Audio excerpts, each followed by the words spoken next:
I still have this itch to travel. The Philippines simply made more sense primarily because of two things. One, and I would say 25% of them told me, I don't like it here. That she's got her own money, she's got her own income. I wanted to start living. The last thing you want to be here is broke. Hello and welcome back to Living Abroad. My name is Alex, and in today's video we're going to sit down with Paul. Now Paul has a YouTube channel here in the Philippines called Paul in the Philippines Old Dog New Tricks. I'm sure many of you guys are familiar with his content. Paul is a fantastic guy, and today I sit down with him to get some more in-depth questions answered and get his perspective, his experiences about the Philippines. But before we do that, guys, if this is your first time through the channel, or you've yet to subscribe to the channel, do me a big favor, smash that subscribe button. It really helps me grow the channel and continue making content like this. Now let's go ahead and sit down with Paul. Hi, what's your name? Oh, this is Paul McGill. Tell me where you're from. Originally, I'm from California. Okay, excellent. Now, before we get into the meat and potatoes, let's get like a quick introduction. Tell us a little bit about yourself. Okay, 67 years old. 5 years ago, I decided to move to the Philippines, and that's about it. I've been here ever since. Okay, and why the Philippines? Why did you choose to come here? Well, my first love and where I had visited and lived before was Thailand. Okay. And so I really enjoyed it there. The Philippines simply made more sense primarily because of two things. One, the English language, and number two, the visa. Very easy to stay here for 3 years with really just a little bit of money, $200-300 a year to stay. After 3 years, I have to exit the country, remain gone for 24 hours, turn around and start all over again.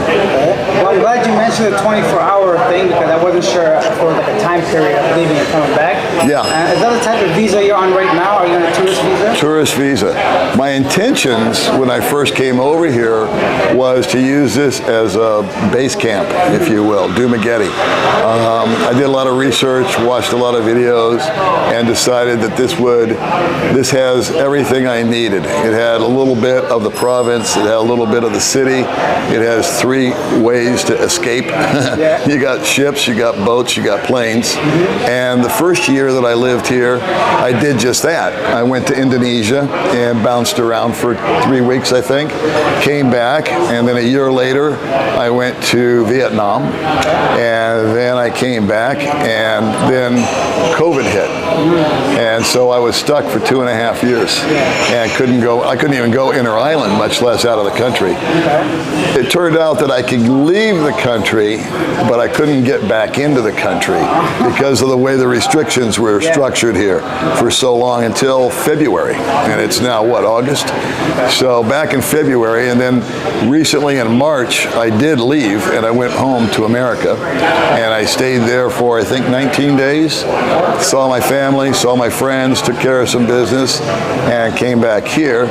And now, within 2 weeks, I'm going to be taking off for Thailand again. Oh, awesome. Now, is that just for a visit, or are you going to go? Yeah, it's actually kind of a recon deal. My girlfriend is going to be hopefully in receipt of a passport within 3 or 4 days. I see. And so it's going to be her first trip out of the Philippines. And we're keeping our fingers crossed, and we're doing all of the things necessary, I hope, to prevent her from being what's called offloaded. In other words, well, the Philippines is very strict about their citizens leaving and what their intent and the motivations of that is. There's a lot of things like human trafficking that goes on, and people get exploited here. And so I commend the Philippines for protecting their citizens and being strict about that.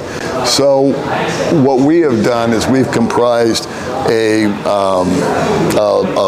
not a video, but sort of an album, if you will, showing that we've been together for 4 years, that we have a joint bank account together, that she's got a ring on her finger, that she's got her own money, she's got her own income, She has a return ticket. We have all these preemptive things that we're doing to assure them that if we do leave the country, she is in fact coming back. Unfortunately, Filipinos have a bad reputation for leaving the country and then disappearing into it.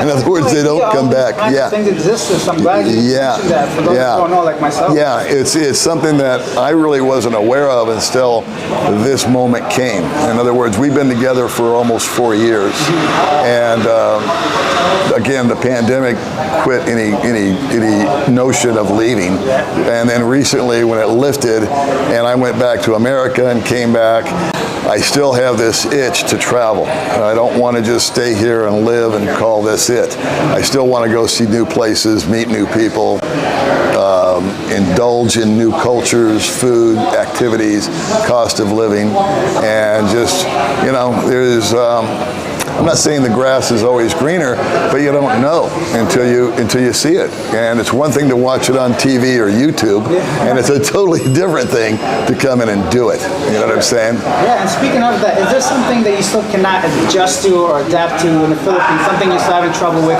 adapting here? Well, I've always called it the 3 A's to successfully retire here, if you so desire. One is to adjust. You have to adjust to a new climate, a new culture. The second would be adapt to it. In other words, there are going to be obstacles that you can't change, that you're powerless over, and things that make you uncomfortable. And either you can adapt to that or you can't. And so that kind of is a barometer as to whether or not this is the place for you. And then the third one, which I think is the most important and the most crucial, is to simply accept it. Just accept that this is your lot. Be content with it, and then you'll have joy, while you're here. Because if you can't accept it, you really can't be joyful.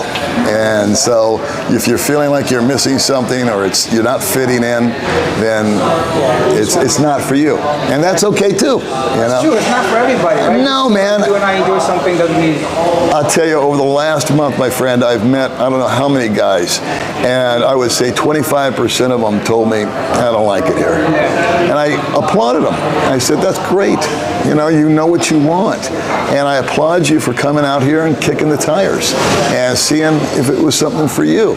And now you can go home and you can regroup and check into something else. But now you know. And you know what? You got memories. I'm sure some are good, some are bad, but they're going to be lifelong memories. And you can always say, hey, I went to the Philippines and I did this or I did that. I agree. Now let's get back to your relationship a little bit. You said your girlfriend. How did you meet her and how old is she? Tell me some information about her, because I'm sure there's a lot of men coming here to meet women. Yeah, there are. That was not my motivation when I came here. My motivation was pretty much I didn't want to work anymore. I was burnt out. I was just done. I was past burnt out. What did you do before coming here? I was in the automobile business, and so I was a finance manager for a dealership, a number of them. Anyway, and that was a very hard, grueling, demanding, stressful job. So I was pretty much cooked as far as that goes. I wanted to start living. I wanted to stop existing, and because that's what it was, man. We become bonded by our bills, and they're like handcuffs. And so you've got the mortgage, and then you've got the car payment, and then the insurance, and the cable, and the gardener, and the pool man. And the next thing you know, all your money that comes in goes out, and then you're just a slave to all these possessions. So when I came out here, I wanted to get economically sound. I wanted to be able to live within my means on my pension, and I actually wanted to live below that. And I just came to the conclusion that back in my heyday, when things were really going good and I was what you would call successful, or at least in my mind, that I had this house and I had this car and I had this pool and all this, that, and the other, and it didn't do anything to make me happy. It was just an obligation, and it was all ego. It was like, oh, if I got a bigger house and a nicer car and a more expensive pair of shoes or whatever, then that's successful because we're programmed, by TV, commercials, the world, that to be successful you have to have all this stuff. And I finally wised up, I guess, and realized that less is more. And as long as I have, there's some basic components that as human beings, or at least I need in my life. I need safe, reliable shelter. I need safe, reliable transportation. And I need access to healthy or acceptable food and nutrition. And that's the bottom line. After that, what else is there? There's entertainment, there's projects, there's hobbies, etc. So, like I said, my hobby is pretty much travel. So I can indulge in that. Do you have a favorite island in the Philippines, somewhere that I'd like to tell you that I'm a well-traveled guy, but I'm not. And so I was really not. I've been to a few islands here. I've been to Angeles, I've been to Siquijor, I've been to Manila, I've been to Cebu. I found that most islands here are pretty reflective of the other. The topography doesn't change a lot. The people don't change a lot. The food doesn't change a lot. They may have some sort of claim to fame, you know what I'm saying? Like they have a special historical spot, or they've got an old church, or they've got an awesome waterfall, or they've got a white sand beach. And that's all well and good. But for the most part, it doesn't change much. So my favorite island, I'd say, is this one, because it's got a lot of diversity. I live up in the mountains, so I'm surrounded by nature. And then 30 minutes later, I'm down here in the thick of the city. Awesome. Before we finish this interview, a couple important things that many people, I'm sure, want to know. The first thing is accessing your money. Like you said, you have a pension in the U.S. I assume you still have connections there. And healthcare. Those two things are really important for most people. Do you have any issue with those two things? Accessing the money. I have my pension or my Social Security directly deposited to a bank in America. I wanted to keep my money in America, where I trust the banking system more than I do outside of the country. I then use a service called Zoom, and I simply, once a month, I transfer over what my budget's going to be. I pick up the cash once a month.